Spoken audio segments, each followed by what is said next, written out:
ప్రస్తుతం మనతో పాటు ప్రముఖ ఆధ్యాత్మికవేత్త, జ్యోతిష్య పండితులు బ్రహ్మశ్రీ సుభాష్ శర్మ గారు మనతో ఉన్నారు. గురువుగారితో మాట్లాడేద్దాం. నమస్కారం గురుగారు. శ్రీమాత్రేనమండి. గురుగారు, ద్వాదశ రాశుల వాళ్ళకి ఉగాది రాశి ఫలితాలు ఏ విధంగా ఉన్నాయో మనం మాట్లాడుకుందాం. శ్రీ పరాభవ నామ సంవత్సరంగా పిలువబడుతుంది. మరి ఈ కొత్త సంవత్సరం కర్కాటక రాశి వారి పరిస్థితి ఏంటి? ఎక్కువగా ఎటువంటి సందర్భాలు వీళ్ళకి ఎదురయ్యే అవకాశం ఈ కొత్త సంవత్సరంలో ఏర్పడుతుందంటారు? తప్పకుండా తెలియజేస్తాను. ముందుగా వీక్షిస్తున్న ప్రేక్షకులందరికీ శ్రీమాత్రే నమః, శ్రీ గురుభ్యో నమః. యాదేవి సర్వభూతేషు మాతృరూపేణ సంస్థిత. నమస్తస్సై నమస్తస్సై నమస్తస్సై నమో నమః. ముందుగా పరాభవ నామ సంవత్సరం. పరాభవము అని అంటే గనక ఏమిటి అంటే గనక దుఃఖము, కష్టము, అలాగే శ్రమ, ఇవన్నీ కూడా అధికంగా చేసేటటువంటిది పరాభవము అని దానికి అర్థము. అయితే ఈ పరాభవ నామ సంవత్సరం అనేటటువంటిది ప్రతి ఒక్కరికి, అంటే మనిషి యొక్క జీవితాన్ని మార్చేటటువంటి అద్భుతమైనటువంటి సంవత్సరంగాను, ప్రతి ఒక్కరూ ఒక గుణపాఠాన్ని నేర్చుకునేటటువంటి సంవత్సరంగాను ఈ సంవత్సరం అంతా ఉండబోతుంది. అంటే పరాభవం, ఒక మనిషికి కష్టము, నష్టము, బాధ విలువ తెలిస్తేనే ఫర్దర్గా సుఖము, అదృష్టం యొక్క విలువ అర్థమవుతుంది అని శాస్త్రం. అందుకే ఈ పరాభవ నామ సంవత్సరం మనిషి లెసన్స్ నేర్చుకుంటాడు, గుణపాఠాలు నేర్చుకుంటాడు.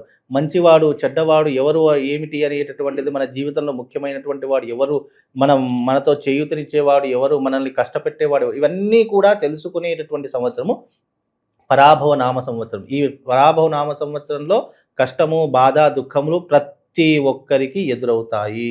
ఎదురు కానటువంటి వ్యక్తి సృష్టిలో ఎవరూ కూడా లేరు. పుట్టిన ప్రతి జీవి కూడా కష్టము, సుఖము, బాధ అనేటటువంటి ఈ సంవత్సరం ఎదురయ్యి తరువాతి కాలంలో వాడు గుణపాఠాన్ని నేర్చుకొని తరువాతి కాలం మంచిగా జరిగేటటువంటి అవకాశాలు ఏర్పడతాయి. ఇది పరాభవ నామ సంవత్సరం యొక్క ప్రధానమైనటువంటి అర్థం. ముఖ్యంగా కర్కాటక రాశి వారి గురించి చూసుకున్నట్టయితే కనుక ఆదాయము 2, వ్యయము 11, రాజపూజ్యము 4, అవమానం 7గా ఉంటూ ఉంటాయి. ఆర్థిక పరిస్థితులు చాలా విపరీతంగా ఉంటాయండి. ఆర్థిక పరిస్థితులు అయితే ఆదాయం 2% ఉంది, ఖర్చు మాత్రం 11% ఉంది. కాబట్టి ఆదాయం తక్కువగా ఉంటుంది. ఇక అవమానించేటటువంటి వాళ్ళు 7 ఉంటే పొగిడే వాళ్ళు 4 మాత్రమే ఉన్నారు. సో వీటిని మరి రివర్స్ చేసుకోవచ్చు అంటారు గురుగారు? ఏమన్నా ఇవి ఇంతే అంటారా? ప్రస్తుత కాలమానం ప్రకారం లెక్కలోకి అయితే రావివి. కాకపోతే ఏంటి అంటే గనక ఎంతో కొంతవరకు ఉపయోగపడతాయి అనేటటువంటి ఒక అంటే పంచాంగ సిద్ధాంతం ప్రకారమే చెప్పడం తప్ప ఇవి పెద్దగా వీళ్ళకు, అంటే ఈ కలియుగానికి ఇవి అంతగా ఇంపాక్ట్ అనేటటువంటి మనిషి మీద చూయించవు. ఇప్పుడు చాలామంది ఏమనుకుంటారు, ఖర్చు తక్కువగా ఉంది, అదేంటి ఖర్చు ఎక్కువగా ఉంది, ఆదాయం తక్కువగా ఉందని చెప్పి చాలామంది భయపడతారు. ఆదాయము తక్కువ ఉండి ఖర్చులు ఎక్కువ ఉంటే దానికి విషయం ఏమిటి అంటే, ఆదాయం ఏమి 2 ఒకటే. మనం ఆదాయం ఉంటేనే ఖర్చు చేస్తాము. అంటే ఇక్కడ అర్థమయ్యేది ఏంటి అంటే, మనకు ఆదాయం వస్తుంది, మనం ఖర్చు పెడుతున్నాం. దేనికి అంటే మిగిలేది ఎంత? 2% మాత్రం మిగులుతుంది. కానీ ఆ ఖర్చులు దేనికి వెళ్తాయి? ప్రాపర్టీస్ కొనుక్కోవడానికో, ఇల్లు కొనుక్కోవడానికో, లేదా బంగారం కొనుక్కోవడానికో, లేదా రుణ విమోచనం చేసుకో, అంటే అప్పులు తీర్చుకోవడానికో, ఏదో ఒక అంటే మంచే ఇది. ఖర్చు తక్కువగా ఉందని భయపడాల్సిన పని లేదు, ఖర్చు ఎక్కువగా ఉందని భయపడాల్సిన పని లేదు, ఆదాయం తక్కువగా ఉందని చెప్పేసి ఇబ్బంది పడాల్సిన అవసరం లేదు. ఖర్చు ఎక్కువగా ఉంది అంటే నువ్వు నీ కష్టాలను దూరం చేసుకుంటున్నావు అని అర్థం. ఇక్కడ ఖర్చు ఎక్కువగా ఉంది అని అంటే, నువ్వు సంపాదించే ఆదాయం తక్కువ ఉంటే నువ్వు ఖర్చు ఎక్కడి నుంచి చేస్తావు? అది చిన్న లాజిక్ ఇది. చాలామంది భయపడేది అంటే లోతుగా తెలుసుకోలేరు కాబట్టి భయపడిపోతూ ఉంటారు. కాబట్టి దాంట్లో ఇబ్బంది ఏం లేదు. అలాగే రాజపూజ్య, అవమానాలు, ఇవి మనిషి యొక్క ప్రవర్తనను బట్టి, మనిషి యొక్క స్థితిగతులను బట్టి ఏర్పడుతూ ఉంటాయి. కాబట్టి దీన్ని కూడా పెద్ద అంచనా వేయవలసినటువంటి పని అయితే ఏమీ లేదు. కాబట్టి చాలా జాగ్రత్తగా ఉంటే సరిపోతుంది. దాంట్లో పెద్ద భయపడాల్సిన పని ఏమీ లేదు. ముఖ్యంగా వారి లక్షణాలు గనక చూసుకుంటే క్షణిక కోపము, క్షణికావేశం ఎక్కువగా ఉండేటటువంటి తత్వం కలిగినటువంటి వారు. అలాగే ప్రేమ, ద్వేషము, అతి సూక్ష్మ విషయాలందు చక్కని ఊహ, కల్పనాశక్తి కలిగినటువంటి, అంటే ప్రతి ఒక్క చిన్న చిన్న విషయాన్ని కూడా ఆలోచన చేసి ముందుగానే పసిగట్టేటటువంటి స్వభావం కలిగినటువంటి వారు కర్కాటక రాశి వారు అని చెప్పుకోవచ్చు.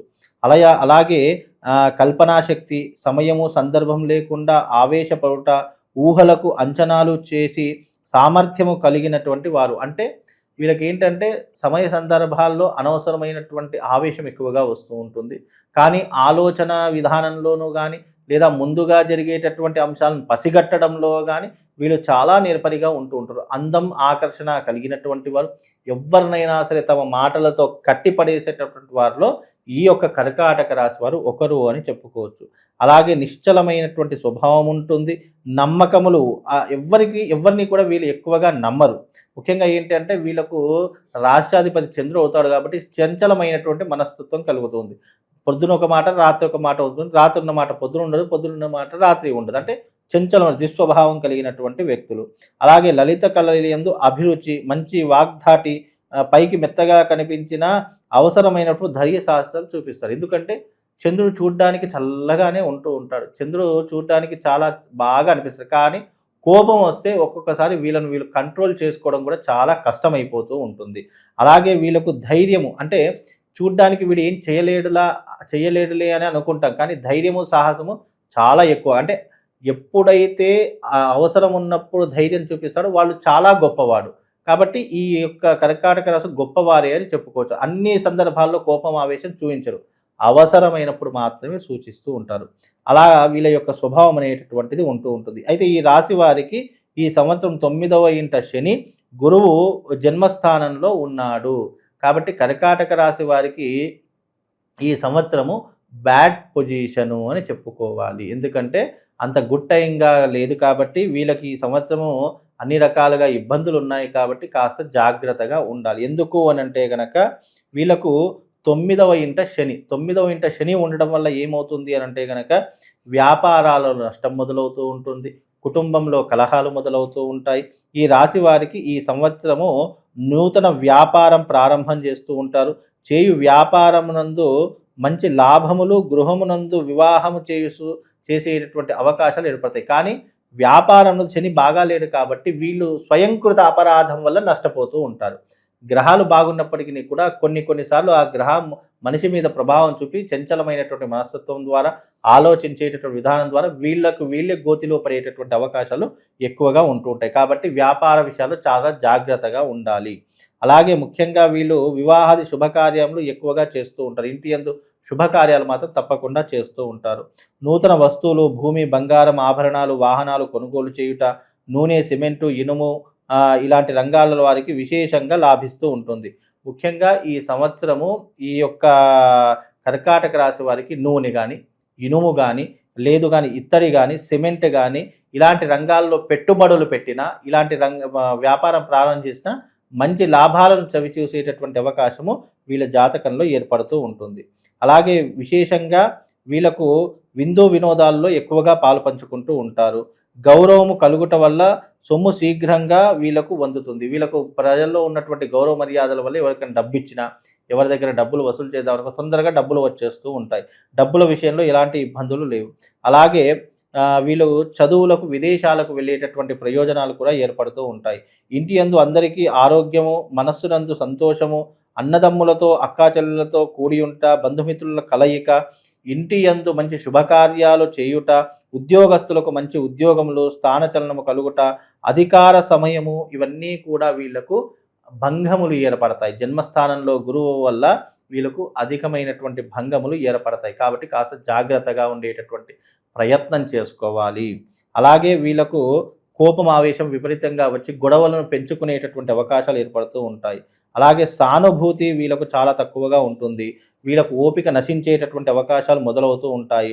అలాగే బాకీలు, రుణాలు ఇవన్నీ కూడా పెరిగేటటువంటి అవకాశాలు ఏర్పడతాయి. కనుక ఎవరైతే ఈ యొక్క కర్కాటక రాశి వారు ఉన్నారో వాళ్ళు కాస్త జాగ్రత్తగా ఉండే ప్రయత్నం చేసుకోవాలి. విశేషంగా పెట్టుబడుల విషయంలో కూడా ఆలోచన చేసి పెట్టుబడులు పెట్టాలి. ఎందుకంటే వీళ్ళు మోహానికి, ఆశకు దాసులవుతూ ఉంటారు. కనుక ఎవరైతే కర్కాటక రాశి వాళ్ళు ఉన్నారో అనవసరంగా అత్యాశకు వెళ్ళకండి. ఆశ మంచిదే, కానీ అత్యాశ మీ కొంపను ముంచేస్తుంది. కాబట్టి జాగ్రత్తగా ఉండే ప్రయత్నం చేసుకోండి.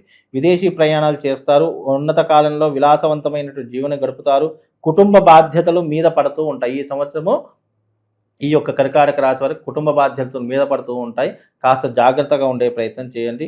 అలాగే ముఖ్యంగా వీళ్ళు ఖర్చు ఎక్కువగా చేసేటటువంటి అవకాశాలు మొదలవుతాయి. ఖర్చును తగ్గించుకునే ప్రయత్నాలు చేసుకోవాలి. ముఖ్యంగా వీళ్ళకి ఏమిటి అని అంటే కనుక జన్మస్థానంలో గురువు సంచరించడం వల్ల కర్కాటక రాశి వారికి ఆర్థికపరమైనటువంటి ఇబ్బందులు అయితే కలుగుతాయి ఎట్టకేలకు. కానీ శని బాగున్నప్పటికీ కూడా ఈ యొక్క గురువు వల్ల కాస్త ఇబ్బందులు మొదలయ్యేటటువంటి అవకాశాలు మాత్రం తప్పకుండా ఉంటాయండి. ఓకే.